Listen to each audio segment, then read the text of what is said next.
Haleluya. Siapa yang merasa diberkati Tuhan? Katakan, kita katakan bersama-sama, aku diberkati. Haleluya.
Tuhan tak pernah janji langit selalu biru, tetapi Dia berjanji selalu menyertai.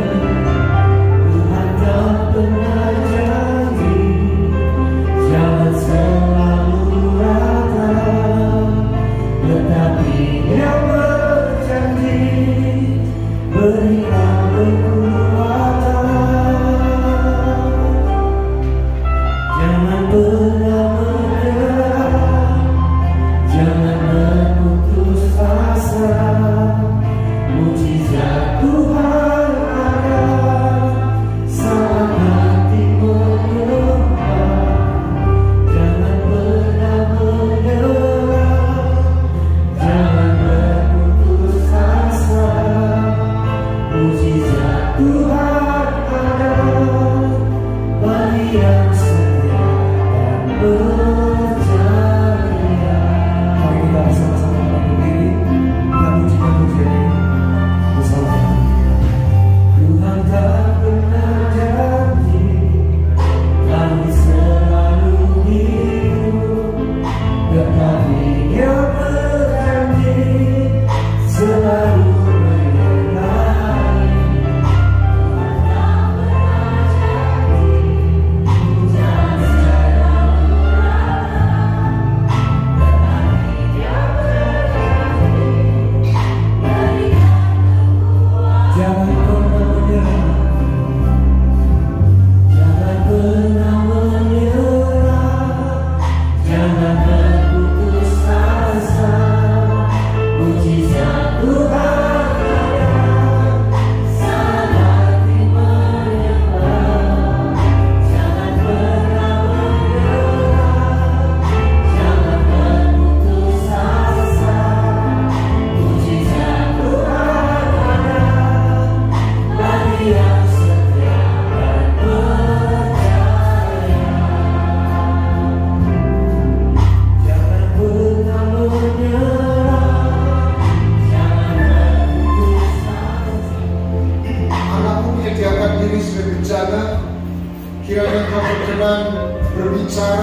Tuhan melawat kami dan ajari kami melewati kehidupan ini bukan dengan hati, tetapi dengan kasih setia, sehingga kami tidak pernah kehilangan rasa dan cinta.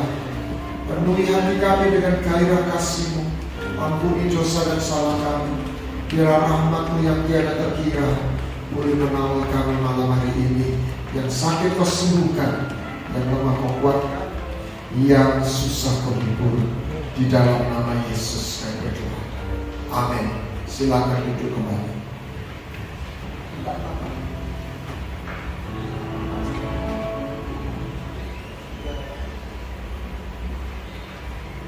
Ku buka mataku dan lihat wajah-Mu, ku terkagum bila ku lihat hidup-Mu dan karya tangan-Mu. Ku bersaksi karena semua yang baik dalam hidupku, itulah Kau yang Kau beri kesempatan yang baru, dan ku ingin mengenal-Mu Bapa lebih dalam dari semua yang ku kenal. Tiada kasih yang melebihi-Mu,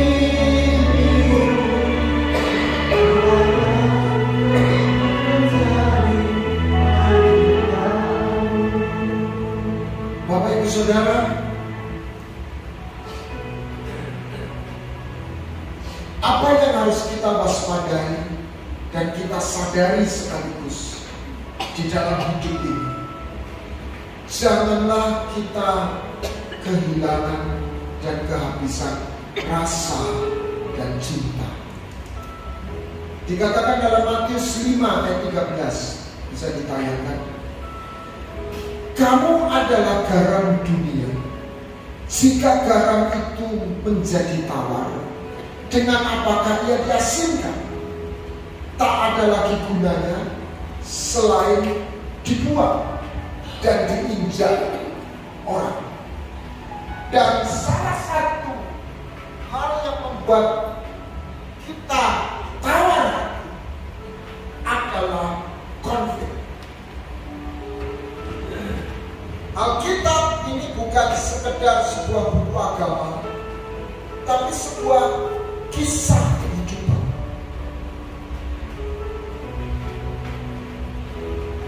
Melalui Alkitab, ketika Anda merenungkan, Anda dapat belajar sebuah peta kehidupan, sebuah realita kehidupan, tetapi sekaligus sebuah intervensi surga yang mampu mengubah yang pahit jadi manis, gelap jadi terang. Alkitab menyingkapkan pembunuhan pertama di dunia ini bukan dilakukan dua orang yang berbeda suku, bukan dilakukan oleh yang berbeda agama, tetapi seorang kakak kandung kepada adik kandungnya. Kain membunuh Abel. Bagaimana kita baru saja mendengar seorang anak DPR membunuh kekasihnya sendiri yang sudah begitu dalam, katanya dalam SMS atau dalam bilangnya, begitu ingin menyenangkan sang kekasih, tapi dia ditendang, dipukul sampai mati. Hidup ini seringkali terkesan tidak adil. Yang kita harus sadari, konflik adalah bagian yang tidak terpisahkan dalam hidup ini. Bahkan Yesus adalah satu sosok yang seumur hidupnya dia melewati sebuah konflik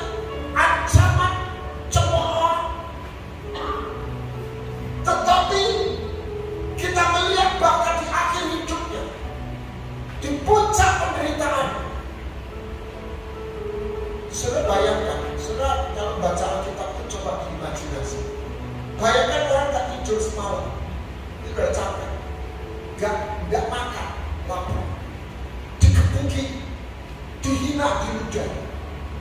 Lalu di atas kayu salib, di puncaknya, dia mati untuk manusia, tetapi di depan mata dia, manusia-manusia yang disiapkan untuk anugerah pengampunannya, menolong, mencemooh. Coba kalau aku jadi dia.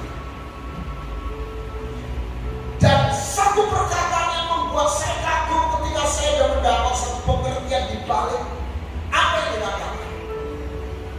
Yesus berkata, Bapa, ampunilah mereka, karena mereka tidak tahu apa yang mereka perbuat. Saya bahasakan, Yesus tidak pernah kehilangan dan kehabisan rasa dan cinta di tengah sebuah penderitaan dan perlakuan tidak adil.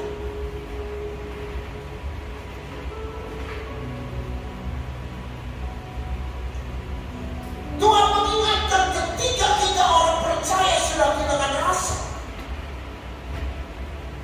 kita menjadi kecewa, kita tawar hati, maka Tuhan berkata ibarat garam nggak punya rasa.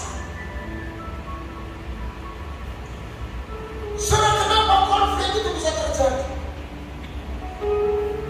Konflik terjadi bukan hanya soal benar dan salah, karena manusia itu tidak hanya punya rasa, tapi dia punya rasa. Saya berikan contoh. Kalau hari ini orang Palestina, profesor artinya orang yang dididik dalam akademik, yang diyakinkan 1 tambah 2 adalah 3, 5 tambah 4 adalah 9. Kalau nggak begitu dia nggak bisa jadi profesor. Temukan dengan profesor seorang Yahudi Israel. Biar mereka diskusi tentang perang Israel dan Palestina. Kira-kira pendapatnya sama atau beda? Pasti beda. Mereka akan debat. Satu membela Palestina, satu membela tentunya Israel Yahudi. Padahal bukankah mereka punya nalar yang sudah teruji dan dilatih?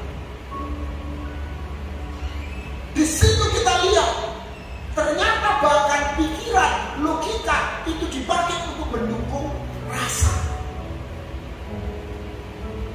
Ketika orang sudah berpihak, dia akan coba memakai nalarnya untuk menjustifikasi. Jadi rasa itu kalah dengan rasa. Anda dan saya orang tinggal di Jawa tahu rasa. Cerita di Mahabharata, Bharata Yuda, ada seorang namanya Karna. Dia seorang kesatria, dia anak dewa, dia orang hebat, tapi dia lahir di sebuah keluarga kusir yang bukan bangsawan. Ini Kurawa sama Pandhawa dua-dua bangsawan, dan Kurawa kalah saing sama Pandhawa karena nggak punya jago panah. Dan satu pertandingan, Kurawa atau Duryudana mengangkat si Karna ini untuk jadi saingannya Arjuna, dan dia bisa mampu menyanyi Arjuna. Diangkatlah dia jadi adipati, martabatnya diangkat. Dan waktu Bharata Yuda, karena sebagai seorang satria tahu nggak Kurawa salah? Tahu. Bahkan Krishna utusan dewa.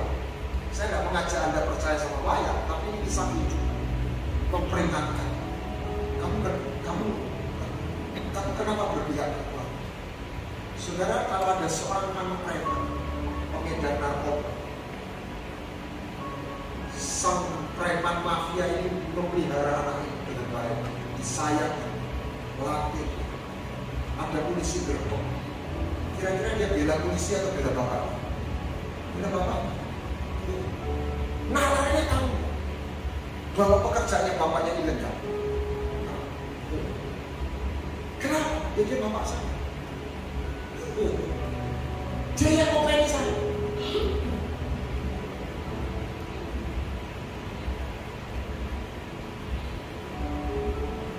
Psikologi dan Alkitab mengungkapkan manusia butuh cinta,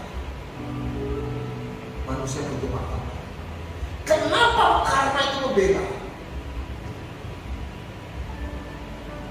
Kurang, karena yang mengangkat martabatnya adalah Duryodhana.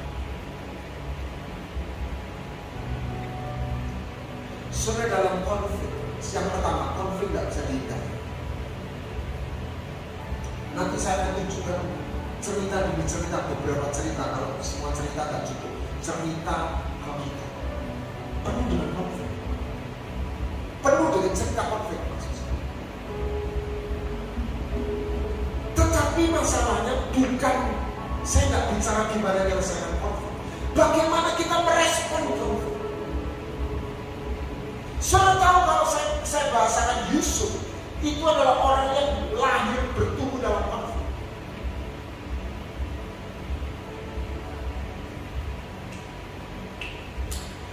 Bapaknya konflik sama siapa?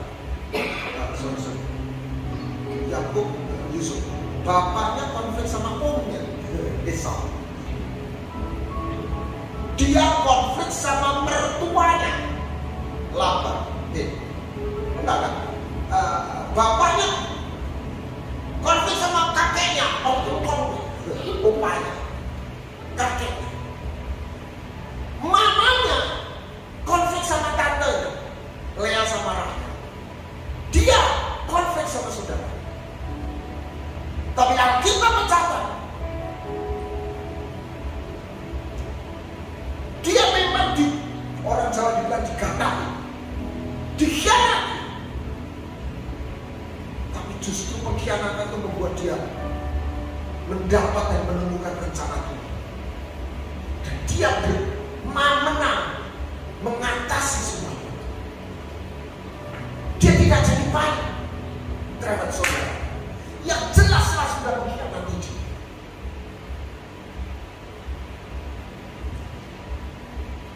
Saya sering sudah bagikan bagaimana wortel itu kan kena apa? Air mendidih, dia jadi apa? Hancur. Orang Jawa bilang bubut. Ini gambaran orang yang patah, cuklek, tawar. Telur yang lembut jadi keras. Tapi kopi, bukan sembarang kopi, dari biji dioseng-oseng, digerus jadi bubuk. Air yang mendidih justru mengeluarkan apa? Aroma kopi. Jadi yang mengubah mereka, yang membuat mereka berbeda bukan air, tapi kemampuan respon. Tuhan mau kita jangan jadi seperti wortel, jangan seperti telur. Jadilah seperti bubuk kopi. Jangan jadi jerami, jangan seperti jadi batu keras. Jadilah emas yang ketika kena api dia justru makin murni. Amin. Tapi konflik itu sendiri nggak bisa dihindari. Dengan berbagai warna problem. Tetapi masalah kita adalah, tugas kita adalah bagaimana meresponi dengan baik. Meninggalkan kepada kita suatu teladan bagaimana dia adalah manusia penuh dengan sengsara dan rasa sakit. Tapi dia tidak mengalami itu. Dia tidak jadi orang yang pahit dan kecewa. Sebab Tuhan ingatkan dalam akhir zaman, kasih akan menjadi tawar.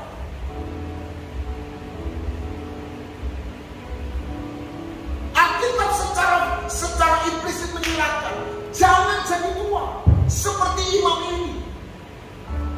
Jadilah seperti Kaleb. Saya tidak bicara fisik, tapi saya bicara roh.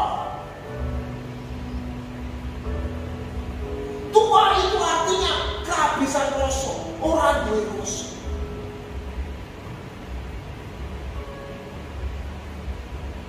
Konflik membuat kita bocor. Kalau bukan konflik ya, kecewa membuat hati kita bocor.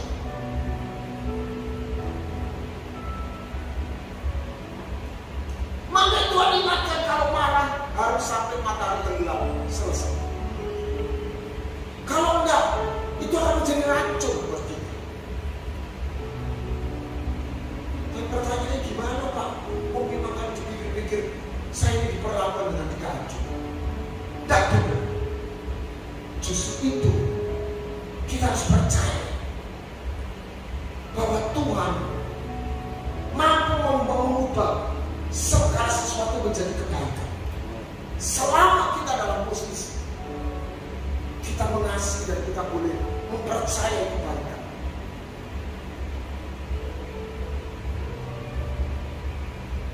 Nah, di dalam konflik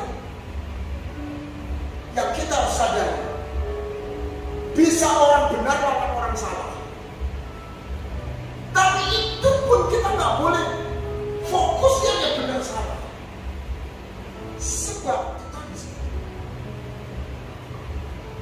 Itulah hidup. Siapa di sini dulu belajar bahasa Jawa? Semua ya, SMP diajari.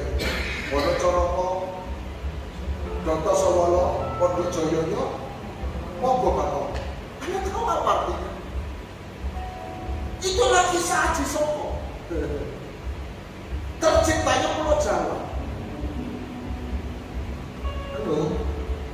Ceritanya Aji Soko itu raja, punya 2 panglima, punya 2 jenderal. Satu hari dia titip sama jenderal yang pertama.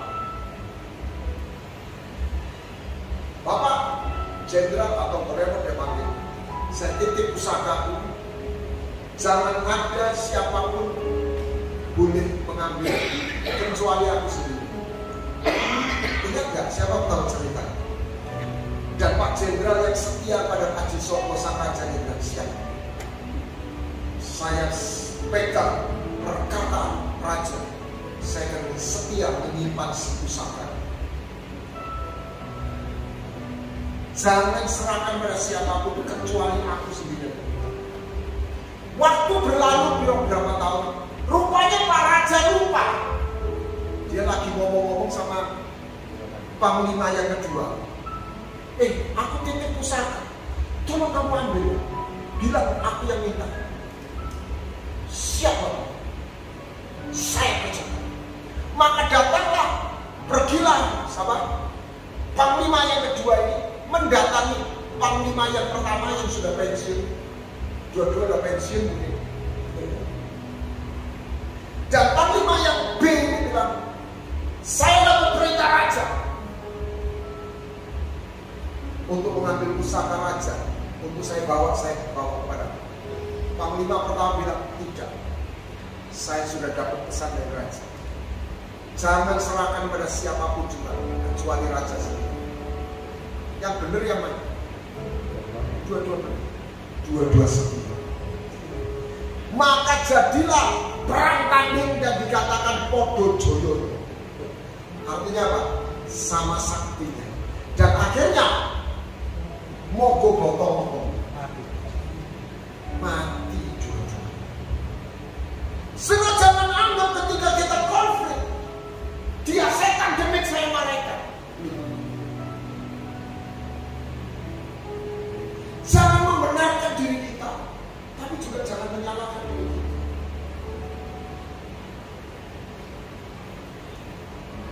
Dan ketika konflik, relasi sudah rusak, teknik komunikasi tidak jalan. Saya pernah engkel-engkelan sama istri saya. Saya ngomong A, dia rasanya terimone B. Dia ngomong C, kerosone saya, dia ngomong D. Wih, kok semulu? Aku orang maksud ngono. Anda pernah ngalamin gak? Orang nyambung. Saya berhentikan engkel-engkelan saya dengan hikmat Tuhan. Ya karena saya ini soal nyambung. Saya coba menjelaskan.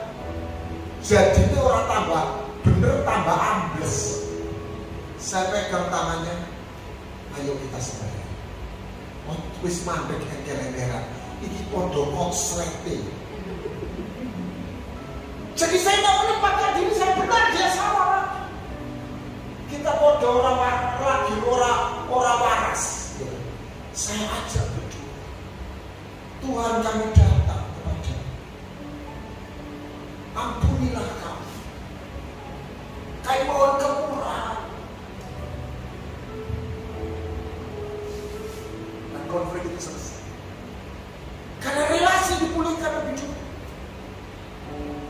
Bukan karsone yang diudak-udak dulu, rasane sing dibenak dhisik.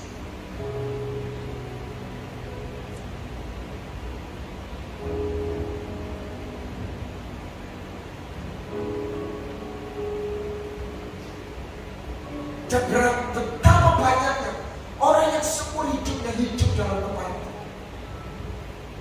dalam kekecewaan. Tuhan ingatkan, jangankan pahit, tawar hati aja sudah salah. Makanya Tuhan bilang, kalau kita jadi garam, gak punya rasa, punya berapa? Tapi lihat, sebentar, dia dengar gak cerita Yahweh Elohim yang disebut Allahnya Abraham, Ishak. Kan Abraham, Ishak, Yakub. Paling enggak dia sampai poin kedua, Abraham, Ishak. Tapi Anda cek di Alkitab, dia jadi bangsa namanya Edom. Ada kalau di satu raja-raja, dua raja-raja, itu Allahnya orang Edom, itu bukan Yahweh. Jadi keturunannya Esau itu nyembah Allah lain.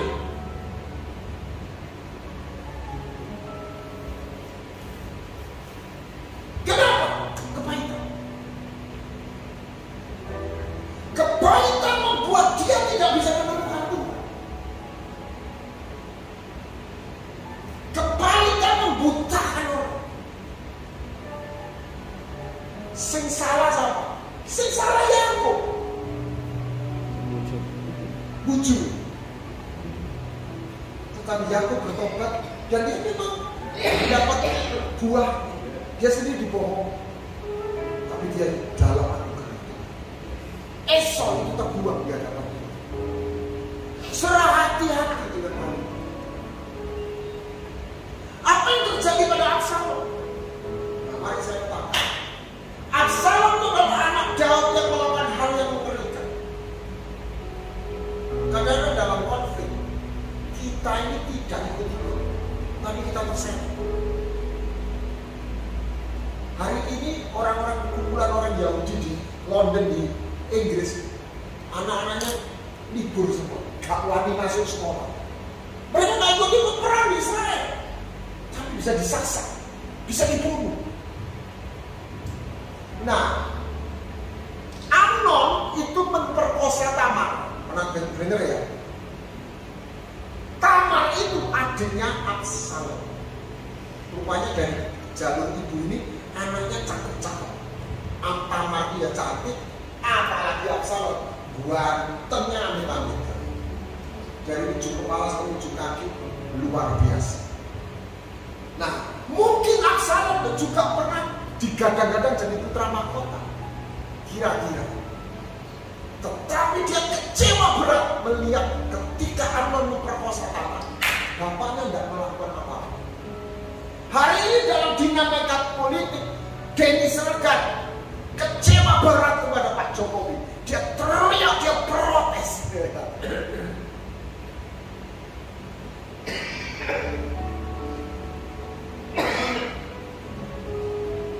Kenapa orang ini, saudara putih ini yang memperkosa adik kandung, kok tidak diapa-apa? Apa yang dilakukan Amnon? Absalom. Dia bunuh Amnon, selesai. Tapi kebencian itu sebenarnya bukan soal masalah. Kebencian itu adalah di dalam seseorang, dia akan selalu mencari korban. Saya sudah pernah cerita, seorang anak laki lihat bapaknya mukuli mamanya, dia benci, dia nggak pernah ngampuni ayah. Dia benci, dia marah melihat perbuatan apa? Ayah. Dia dewasa, dia menikah. Apa yang terjadi? Sudah tahu? Dia punya istri. Apa yang terjadi? Dia pukul istrinya seperti yang dilakukan ayah. Makanya ada pepatah Jawa, kalau hamil ojo ilok orang, ojo nyakiti, bayi ini ketularan. Mungkin itu ada betul. Kebencian itu kekaguman yang negatif. Dia ketularan. Dia melakukan dosa yang sama yang dilakukan oleh ayahnya yang dia benci. Apa yang terjadi pada Amnon?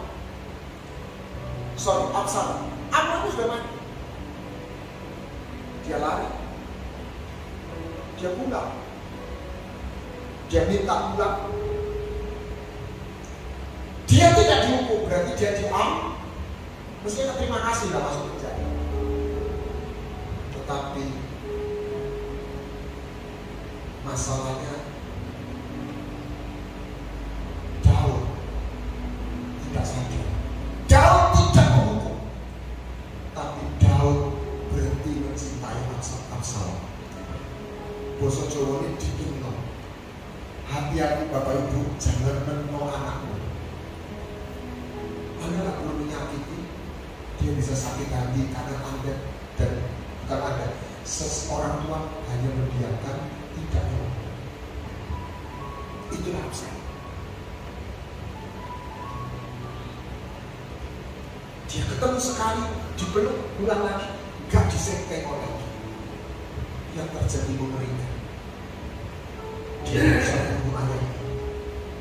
Benci gak sama membunuh. Apa yang terjadi? Dia tidur, gak tahu malu, meniduri istrinya, bapaknya di tengah, di depan umum, hanya kemah. Dia memperkosa guling-gulingnya bapaknya. Kayak binatang. Kenapa? Hanya untuk berzina.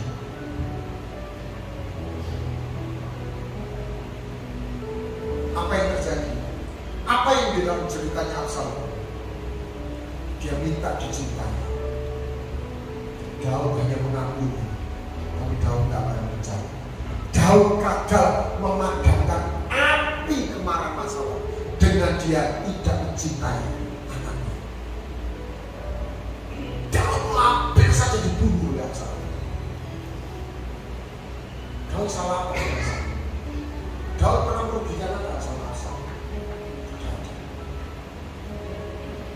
Suami istri, Anda boleh doa dengan bergandengan tangan. Ayo kita sama-sama. Tuhan, ini kami, Tuhan. Penuhi kami dengan rasa seperti garam yang memiliki rasa dan menjadi asin. Sebab dia mohon panggil namanya. Tuhan tidak memanggil kita sekedar beraktivitas. Tuhan sepenuhmu dengan hatimu. Aku mau menjadi garam yang tawar hati. Aku mau melewati hidup ini sekali harus menghadapi konflik. Aku menang. Aku gak mau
Tuhan. Dan ku bukan untuk aku miliki sendiri, tetapi biarlah aku berguna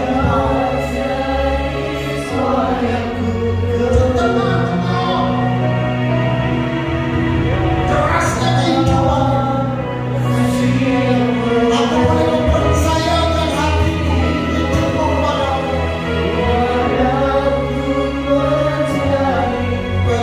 Sembuhkan hatiku, cabut semua batu yang sempat masuk dalam hidupku. Aku tidak ingin menjadi roti yang penuh ragi. Aku mau jadi adonan roti yang tanpa ragi kepahitan, tanpa ragi kekecewaan. Ora masyakata, ora masyakere, ora masyakere, ora mama. Mari kita semuanya, ora masyakere, ora masyakere,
tumpahkan tanganmu atas setiap anak.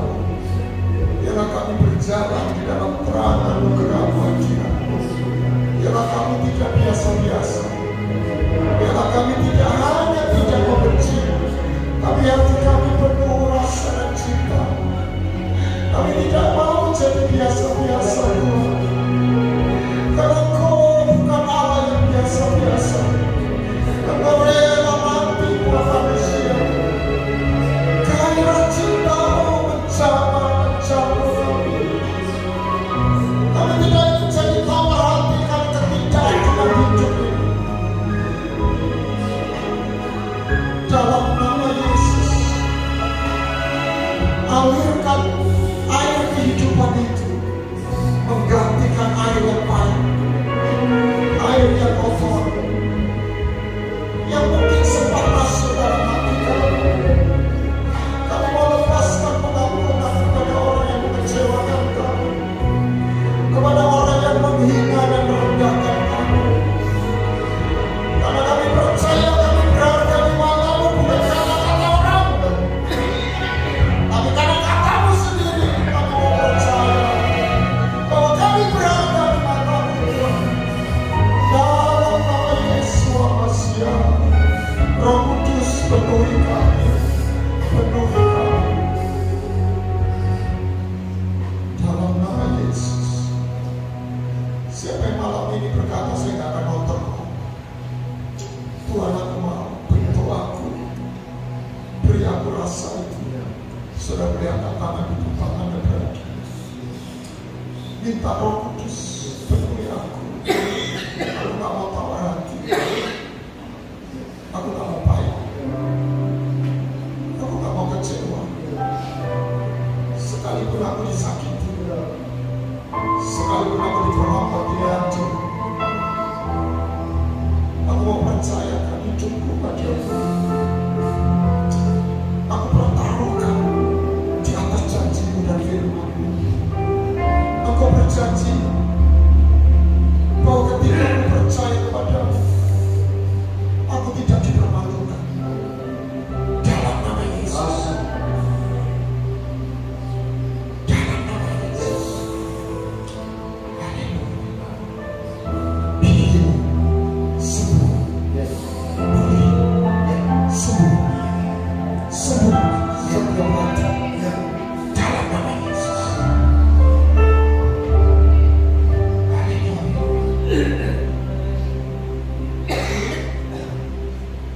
Engkau Tuhan penyembuhku, Kau sembuhkan sakit, Kau berfirman dan sembuhkanku.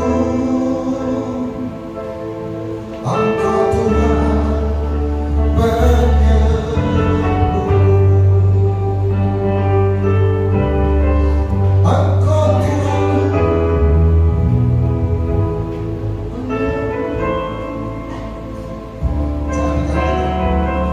sakitku, Engkau berfirman dan sembuhkanku. Kaulah Tuhan penyembuhku. Turunkan satu nada. You are the God that healed me. You are the Lord, my healer. You saved the world and healed my disease. You are the God, my healer. You are the God that healed me. You are the Lord, my healer. You sent the word and healed my disease. You are the Lord, my healer. Bapa, penuhi kami malam ini dengan rahmat-Mu. Bahkan setelah kami pulang ke rumah kami masing-masing, rahmat anugerah-Mu menyertai kami. Tuhan, sembuhkan semua sakit penyakit kami, baik jasmani maupun jiwa. Berkat-Mu Tuhan turun atas kami, di dalam nama Tuhan Yesus Kristus. Sama-sama katakan amin. Beri kemuliaan Tuhan. Saya serahkan kami. Silakan dulu Bapak Ibu dalam hari Tuhan. Sekali lagi mari kita tundukkan kepala kita dan kita akan berdoa untuk firman Tuhan. Bapa yang baik yang kami kenali dalam nama Tuhan Yesus Kristus, kami mengucap syukur atas firman yang begitu indah, yang mengajar kami untuk kami kembali memiliki rasa, memiliki kasih, sambung rasa, jogo rasa, di mana mungkin di antara kami di akhir zaman ini oleh gegap gempita peperangan sekitar kami menjadi seorang yang sensitif, kami menjadi seorang yang emosional, bahkan kehilangan jati diri kami sebagai seorang Kristen yang terpanggil untuk hidup di dalam kasih. Kiranya Tuhan memberkati hamba-Mu yang telah menyampaikan kebenaran firman-Mu. Berkati segala pelayanannya, pekerjaannya, apapun yang dikerjakan oleh Pastor Buana Tanjung, Tuhan buat berhasil. Tuhan memberkati anak mantunya, cucu-cucunya. Tuhan senantiasa jadikan keluarga ini keluarga yang penuh dengan perkenanan Tuhan.